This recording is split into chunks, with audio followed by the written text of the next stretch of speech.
have not been this excited for a bourbon release in so long. Like, so freaking excited.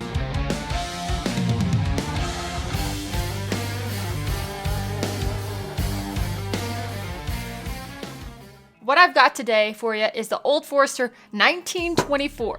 If you guys know me, you know I'm a huge Old Forester fan. I love Old Forester 1920, 1910. I love what they're doing at Old Forester. I love the Brown-Forman products.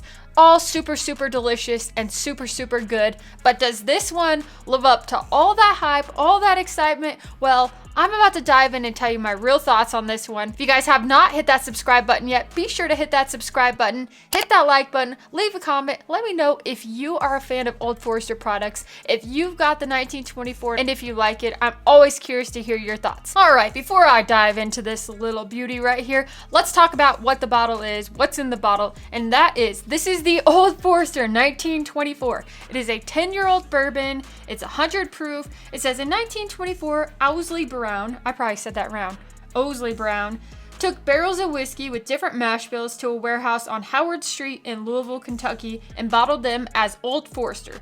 This 10-year-old expression honors the 100th anniversary of this occasion. It retails at around $115, so once I tell you my thoughts on the nose, the palate, the finish, give you my score, we'll talk about the price of this bottle. So let's go, without further ado, cheers to you guys. Whoa, that was a good ding. Let's dive into this thing now. On the nose. On the nose, I get this super rich vanilla, caramel, oakiness. It smells like baking spices, so like something was freshly baked. It smells very, very nice on the nose. And honestly, I'm not smelling a ton of that typical banana note that I get out of Old Forester. Like, it's just really nice, rich caramel, vanilla, oak. It smells slightly creamy. It smells like slightly like it has baking spices in it. Overall, it smells very, very good on the nose. Not super overly oaked, not superly overly sweet, just really nice and balanced. Now let's see what the palate tastes like. Here we go.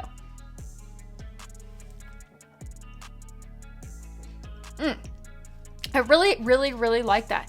Right up front, you get that really nice caramel, vanilla, like even like a slight maple syrup note. It's sweet, but then it kind of pours into this more oaky, like spice finish. Not super spicy, because when I say spice, I mean like a baking spice, like an allspice type flavor. Like if you were gonna sprinkle on the top of your pumpkin pie or something like that. Definitely gives me some of those fall vibes. And then that oakiness comes through, and it really just sits on your palate. Like it's really, really nice. It's rich, it's balanced, it's not overly sweet, it's not overly spicy. Definitely has a good amount of proof to hold it all together, and you don't feel like you're drinking something that tastes overly thin. It's not super thick tasting either. It has a nice oiliness to it, but doesn't dry out the tongue. It doesn't make you feel like you're like, ugh. It's just really nice overall. I really do like it overall. I think it has a great nose, palate, and the finish really just sits in the back of your mouth, and it kind of goes on and on and on. It reminds me of a finish that I got out of the Michter's 10-year bourbon, although I do not think this is as good as that Michter's 10-year bourbon. You guys know I loved that. Now let's talk about the score on this. The score I'm going to give this one is 4 corks out of 5. It's really good, and I definitely enjoy it. Is it a little like underwhelming compared to what I expected out of it? Yes, because I think I set myself up for failure. Have you ever done that with a bourbon? Yeah, I've done that a lot of times because I've gotten so hyped and so psyched for a bourbon release. And then I've got it and I'm like, while it's really, really good, it really is. 4 corks out of 5 is a great score. While it's really, really good, it's not something that is going to be like the most amazing thing I've ever drank. It's not in the top 10 bourbons I've ever had in my life. All right, so now let's talk about the price of this. The retail price of this is $115. That's what you can get it for if you buy it in the gift shop at Old Forester, if they have it available. I know it's kind of scarce and it's hard to find and it's not easy. Like, it's just another one of those bottles everyone is searching for. So sometimes the prices are going to go way over that.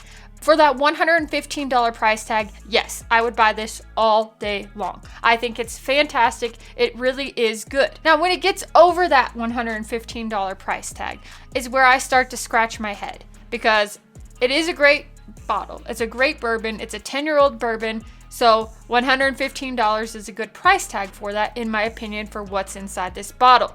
But when you start talking like upwards of $200, I'm going to have to say no. That's a no-go for me. But at $115 all day long. And here's another interesting fact before I let you guys go for the day.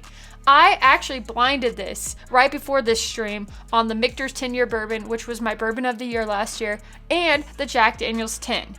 I think that this held up very well in that blind next to the Michter's 10. The Jack 10 finished third. This finished second. The nose on that Michter's 10-year bourbon is something like out of this world. And obviously that's why that Michter's 10-year bourbon 23A, if anyone's wondering, got a 4.75 out of 5. This got a 4 out of 5. So kind of a difference in the score, and actually it fits in perfectly with where I ranked those bottles, the Jack 10, the Michter's 10, and now the Old Forester 10. So I'm curious to hear what you guys think of this. Do you think it lives up to all this hype that everyone's giving it?